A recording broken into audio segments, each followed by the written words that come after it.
बड़ा देव की, नर्मदा मैया की, रानी दुर्गावती की। जल जंगल और जमीन के यहाँ जो सब सच्चे साथी आदिवासी भाई बहन बैठे हैं, मैं आप सबको प्रणाम करता हूं। प्रियंका जी यही सही हमारे साथी हैं, हमारे जल जंगल और जमीन जिनका पहला अधिकार है, जिनका वो ये साथी यहां उपस्थित हैं।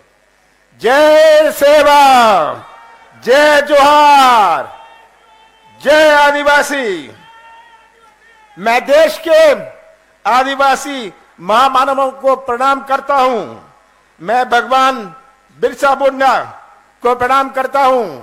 मैं रानी दुर्गावती को प्रणाम करता हूं। रघुनाथ शाह को प्रणाम करता हूं। शंकर शाह को प्रणाम करता हूं। टांटिया मामा को प्रणाम करता हूं। बादल भाई को प्रणाम करता हूं। भीमा नायक को प्रणाम करता हूं। खाजिया नायक को प्रणाम करता हूं। सीताराम कंवर को प्रणाम करता हूं। रघुनाथ सिंह जी को प्रणाम करता हूं। सब हमारे देश के, केवल इधर के नहीं, हमारे देश के आदिवासी नेताओं को मैं प्रणाम करता हूं। बहुत खुशी हुई आप सबके बीच में आकर। बहुत पुराना संबंध है। मैंने अपने जवानी का बहुत समय मंडला में काटा है। आप सब, जब मैं देखता हूं इतने सारे चेहरे, इतने सारे पुराने चेहरे जो मेरे साथ उस समय लगा रहते थे, भाइयों बहनों, याद है आपको? तो यहां आकर मुझे बड़ी खुशी होती है, पर दुख भी होता है। आज क्या हालात है हमारे प्रदेश के, हमारे मंडला के, हमारे नौजवानों के भविष्य का क्या हाल है भ्रष्टाचार का। प्रियंका जी, आप उस प्रदेश में आई हैं जहां बेरोजगारी पूरे देश भर में नंबर 1 है। अभी पलायन की बात हो रही थी। हमारी माताओं और बहनों ने कितने प्यार से अपने बच्चों को पाला पोसा है, और आज का नौजवान जो निराश चेहरे हैं इनके, इनमें हमें मुस्कुराहट लानी है। प्रियंका जी, आप उस प्रदेश में आए हैं जो सबसे भ्रष्ट प्रदेश है देश में। सही बात है, भ्रष्टाचार। आप सब यहां बैठे हैं, आप भ्रष्टाचार के शिकार हैं या भ्रष्टाचार के गवाह हैं? क्या हाल है भ्रष्टाचार का? पैसे दो, काम लो। 50 एकड़ जमीन है, पैसे दो और गरीबी रेखा में नाम लिखा लो। सही बात है ये आज हालात भ्रष्टाचार के हैं। आज हमारा किसान, भटकता किसान, जो कभी खाद के लिए, कभी बीज के लिए, कभी सही मूल्य के लिए। प्रियंका जी, आप उस प्रदेश में आए हैं, और अब तो मैं आपसे लंबी बात नहीं करना चाहता, आपसे ही कहना चाहता हूं, 32 दिन बचे हैं। 32 दिन बचे हैं जब चुनाव आएगा। 17 नवंबर को चुनाव है। ये किसी केवल उम्मीदवार का चुनाव नहीं है, ये केवल किसी पार्टी का चुनाव नहीं है, ये मध्य प्रदेश और मंडला के भविष्य का चुनाव है।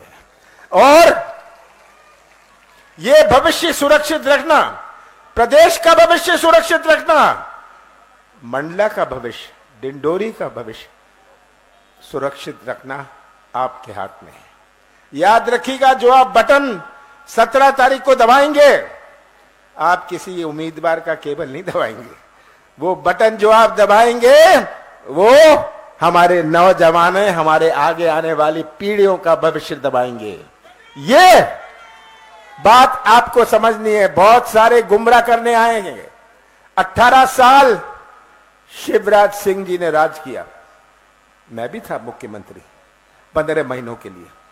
15 महीनों के लिए, जिसमें से 2.5 महीने तो लोकसभा चुनाव और आचार संहिता में दे। 11.5 महीने में कांग्रेस की सरकार ने अपनी नीति और नियत का परिचय किया। एक शुरुआत करी हमने। जब कहा हम किसानों का कर्जा माफ करेंगे, हमने 27 लाख किसानों का कर्जा पूरे प्रदेश में पहले किश्त में माफ किया, और मंडला में 23,000 किसानों का कर्जा माफ किया। हुआ, ये पहले किश्त में था। कौन सी गलती करी मैंने कहा हम बिजली देंगे, 100 यूनिट 100 रुपए में मैंने बिजली दी। कौन सी गलती करी, कौन सा गुनाह किया मैंने पेंशन बढ़ाई, मैंने विवाह के लिए पैसा दिया, कौन सा गलत काम मैंने किया? मैंने 1000 गौशाले बनाए, कौन सा पाप मैंने किया? यह तस्वीर आप सबके सामने है और शिवराज सिंह जी की सरकार की तस्वीर भी आपके सामने है। आज इतनी 13 सालों से चल रही है ये मंडला जबलपुर की सड़क, आज भी ये अधूरी है। यहां कोई रेल, सही रेल या सड़क की सुविधा नहीं है। मंडला की जो सड़क जबलपुर को जोड़ती है कितनी महत्वपूर्ण है हमारे मंडला के लिए। आज हम नर्मदा के किनारे हैं पर पेयजल की समस्या है। कितनी शर्म की बात है, नर्मदा के किनारे और पेयजल की समस्या। सरकारी कार्यालय मंडला में बंद होने लग गए, ये आप जानते हैं, आप गवाह हैं। हमारे बिजली का कारखाना, सिंचाई का मुख्यालय यहां से भेज दिया गया बाहर। ये तस्वीर आप सबके सामने है और मैं तो ये कहूंगा कि शिवराज सिंह जी से एक प्रश्न पूछता हूं। शिवराज सिंह जी, आपने दिया क्या? आपने दिया क्या, मैं पूछना चाहता हूं। आपने महंगाई दी, आपने भ्रष्टाचार दिया, आपने बेरोजगारी दी। शिवराज सिंह जी, आपने तो घर घर में शराब दी, ये शिवराज सिंह जी ने किया। और ये तस्वीर आप सबके सामने है। बहुत पुराना संबंध है आप सबके साथ, बहुत पुराना संबंध है और मैं आपको आज वचन देना चाहता हूं कि पेशा कानून जो इन्होंने 18 साल बाद लागू किया, इसके जो नियम है आप बनाएंगे। नियम हम नहीं बनाएंगे, सरकार नहीं बनाएगी, आप ऐसे नियम बनाएंगे ताकि आपको आपका अधिकार मिले। हम विश्व आदिवासी दिवस जो मैंने पहले इसकी घोषणा करी थी और चालू किया था, इसको फिर से चालू करेंगे। हम इसकी छुट्टी तो होगी पर जगह जगह विश्व आदिवासी दिवस का हम उत्सव मनाएंगे। हम बैकलॉग भर्ती, इतनी सारी भर्ती बैकलॉग में है, हम बैकलॉग भर्ती पूरी करेंगे। ग्राम में बर्तन बैंक बनाएंगे, बर्तन बैंक बनाएंगे कि आपके जो त्योहार हैं, आपके जो फेस्टिवल्स हैं, आपका सम्मान से हो सके। जितने भी वन अपराध के केस हैं, इनको हम वापस लेंगे। और ये मैं कहना चाहता हूं, जिनको अपात्र इन्होंने कर दिया था, इन्होंने यहां 3200 पट्टों को निरस्त को स्वीकार नहीं किया। कांग्रेस की सरकार आएगी, मैं आपकी समिति बनाऊंगा, सरकारी समिति नहीं। प्रदेश चलाना है, आपको चलाना है। और मैं नौजवानों से कहना चाहता हूं, सबसे बड़ी चुनौती हमारे मध्य प्रदेश में, सबसे बड़ी चुनौती हमारे मंडला डिंडोरी में हमारे नौजवानों का भविष्य है। अगर नौजवान जो मध्य प्रदेश का निर्माण करेंगे भविष्य में, अगर उनका भविष्य अंधेरे में रहा तो क्या निर्माण होगा? सबसे ज्यादा प्राथमिकता हम देंगे जो रिक्त पद है, जिनमें हमारे नौजवानों को रोजगार मिले। रोजगार हमारी पहली प्राथमिकता रहेगी। और मैं अंत में यही कहना चाहता हूं, मुझे मंडला पर पूरा विश्वास है, मंडला पर पूरा विश्वास है। अगर छिंदवाड़ा के बाद किसी जिले पर मेरा पूरा विश्वास है तो मंडला पर विश्वास है पूरे देश भर में। मैंने